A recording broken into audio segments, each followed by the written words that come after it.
So I asked this question: what life is there for a young person in Ireland? And the simple answer is, and I have to be totally frank with people, is there's no life for a young person in Ireland coming out of college or coming out of secondary school. There's nothing there for them. Uh, Unless they get a job in Dublin, then the fuck. There's nothing in rural Ireland for anybody. Um, you know,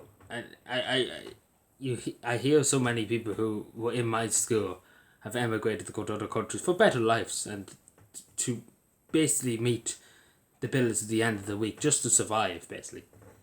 Because this hellhole, you know, it's a daily struggle to pay the bills and stuff like that in this country. Uh, and I don't blame young people for leaving, to be totally honest. I really, really don't. And the people to blame is the government. We have to be totally honest with it. It's the government. They don't like Paddy, and they don't like Roisin, and they don't like John. They don't like us. Let's be fair. Um. So I don't blame them, but it isn't fair on us as a country that we just condemn our young people to get on the plane, get on the boat, and to never return. We should not be about that. We should try every day to strive to try and help young people stay in the country. And again, as I always say, to meet them halfway. To meet them halfway, not give them everything for free. Of course not. You shouldn't give everybody free things and X, Y, and Z. But you should meet them halfway. Try and be, try and give them the building blocks to achieve success. To get a house. Again, it's impossible. For love or money, for literally love or money, to buy a house. It's out of the question for a lot of young people. It's out of the question to even buy a house. It's out of the question to even rent a house, let alone buy a house. It's out of the question to even find a place to rent. It's out of the question to get a car nowadays. As you know, used cars, you might as well look for gold because the amount of money. And then obviously cars, doing the electric cars coming down the road. I don't know what they think. They think young people have a money machine that they can print money.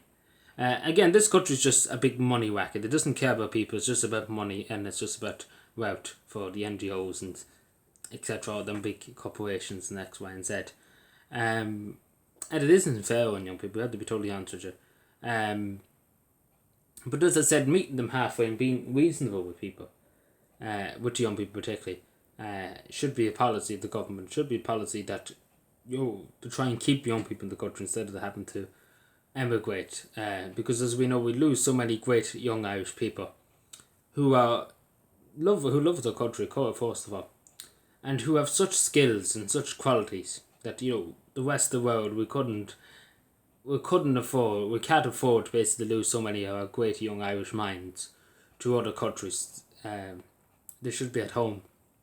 The same with everybody who's emigrated. There should be an option for young. Again, I've heard many people in Australia and New Zealand, in other countries, they made a life. People from Cavan who went over there made a life within a year. They got a house, they got a mortgage, be able to pay that off in reasonable time. Here, you pay it off for the rest of your life. You nearly be 102 to pay off your debt, basically, to the banks in this country. Over there, they're there 5 minutes, they can afford stuff. They're able to make ends meet, they're able to pay the bills. Over here, it's just a hellhole. So you wouldn't blame Irish people for not coming back. You wouldn't blame them. But we do need to have a discussion anyway about how we help our young people, because, as I say, even in my old school and even in Ash's school and things, are going back, in even local areas and local parishes here, every day of the week I'm hearing the young people going on the plane to Canada, going to New Zealand, going to Australia, going to other countries for better lives. That's all they're looking for. They're not looking for much, but they're looking for something better than this country that the government treats you like a second class citizen, treats you like you are dirt. Only thinks of the money they can get out of you. The same with the banks. You're just enslaved for the rest of your life to the banks if you take out a loan for a house here, which is true. I've heard of people who are 20 and they're 50 nearly now and they're still paying back money to the banks and mortgages and stuff like that, because house prices are so expensive to buy a house and to get a mortgage and X, Y, and Z. Like, it's just about enslaving you for the rest of your life to pay money to the banks, to keep the banks going. But yeah, I just wanted to talk about it because it is hurtful to see so many people I knew go to other countries when they could build a lovely career in Ireland, and there should be a possibility. It shouldn't be impossible, and the word is impossible. It's impossible for half of these young people I know that have left to get anything in Ireland, to get anything, literally anything. And if they do, I've known of 2 or 3 nurses who have trained to be nurses and things like that, and they try to apply for the HSE and stuff like that. And basically, for the little they get, basically, the higher ups and the officers get fucking ridiculous sums of money a week for doing fuck all. And they're on the ground, rushing around the place, trying to deal with about 20 patients an hour.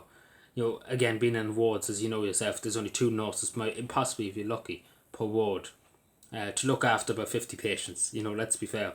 So you can see why they say, I want to go off to another country, better pay, better conditions. You wouldn't blame him. You honestly wouldn't blame him. And you know what? I tell you what was said to me when I got out of secondary school was said to me that I was told by many people I should emigrate. There'd be a better life if I emigrate. Go off to another country. I was told by many people to go off to Finland. I probably should have took that advice. Looking back at it, people said I was a fool for not taking the advice. Because they said I would have probably got a decent enough job in the civil service in Finland, which it would have probably been very possible. I think I would have walked into it, to be totally honest. If I really wanted to now in the morning, I could pack bags and go. I walk in probably to a civil service job in Finland with my experience of different things. So, that's what was said to me. That they should go, and it was told by many people to leave and never to look back for a better life. But again, as I say, I'm more, I kind of do without, I do without stuff. I don't have much ambitions, so, that's that. But it's a sad reality. And this is the point, I don't really give a shit for myself and past the point caring about what happens to me. But, to the young person coming out of college that wants to have a house, has a car, wants to have a family, it's near enough impossible, through no fault of their own. They're going out to work, they're working hard, they're barely getting minimum wage and stuff like that for some jobs. And they're working hard, and the government slaps them in the face and says, no, you're not allowed to have this. It's not fair, it isn't fair. And I'm just saying about young people who have to deal without. They have ambitions, they have dreams of getting a house, getting a car, and they just have to let their dreams go. And again, even back in the 50s and 60s and 70s when the country was a lot poorer, people had the means to do things. Nowadays, you're stopped. There's a wall there to stop you. And the only option is to turn around and get on the boat or get on the plane and off you go. And it's a sad reality that this is the country we live in nowadays. This is Ireland. And, not a lot has changed since the famine, since the 1800s when many Irish people emigrated to the New World and other places. So, it's a sad reality. It is sad to see it happen. But yeah, we have to do more to help young people. We seriously do need to have to do more because, as I say, we're losing so many young people every day of the week. They're going off to other countries and they never come back. So,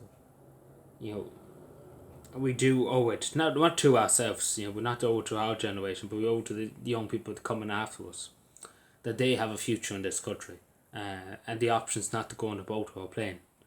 And we do have to change our mindset about trying to assist these people more, these Irish citizens, more than anybody else. But as I say, it is a sad reality that I had to talk about this and all that. But I talked about it before, but I said the topic because it was on my mind. I was thinking about something else. The reason why I tell you the bit, why I decided to talk about it tonight, is that because I was thinking about it here myself. So something that I used to know in my first year when I was in secondary school, basically, has gone on a plane and has left and is not coming back. So, but I obviously wish him all the best. Of course, he's off to, I think where was it that he said he's off? He's off to Singapore. Yeah, Singapore. That's it. He's off to Singapore, Malaysia. In other words, down that direction. for a job in an architect firm, and just to say he probably would have never gotten in Ireland, because there's so much bureaucracy. As I say, there's courses you need to go on that is not even necessary for architect and stuff like that. It's just a big, basically money racket because you pay for these courses and X, Y, and Z, and it's just basically a money racket. And at the end of it, you get nothing at the end of it, because it's either he always wanted to be in Cavan. He never wanted to go up to Dublin and things like work in Dublin. He always wanted an architect job in Cavan. But again, it's impossible to get in rural Ireland. And he didn't want to go up and down to Dublin all the time. And, should look at the rent too. If he was going to get a job in Dublin, as he said, he might as well sell his sower. Because, the amount of money that they pay for rent for one room basically in Dublin is, it's a laugh. And I think in Singapore he's in the apartment and stuff like that already. It's whatever the money is over there. It's basically nothing. It's about 250, maybe euros if you could say. I don't know what it is in Singapore, but basically you wouldn't get that for love of money in Cavan or even in Dublin. But Singapore's one of the richest areas in the world. But obviously we wish him all the best. But I only heard about him today going, and he left last week to go. And he's never going to come back. And he said he's not coming back for love and money, basically. Because there's nothing here. There's nothing here. And that's the sad reality. A young Irish lad at nearly 30. Never coming home to his homeland. It's a sad reality. It is a sad reality. And the only people to blame is Fianna Fáil and Fine Gael. They're the ones who sold the Irish people down the river for their own political game and for other things that we're not supposed to talk about. So, but it's a sad reality, unfortunately. And I was just thinking about that here to myself when I said to turn on the camera to talk about it. So yeah, let me think and subscribe more. Bye.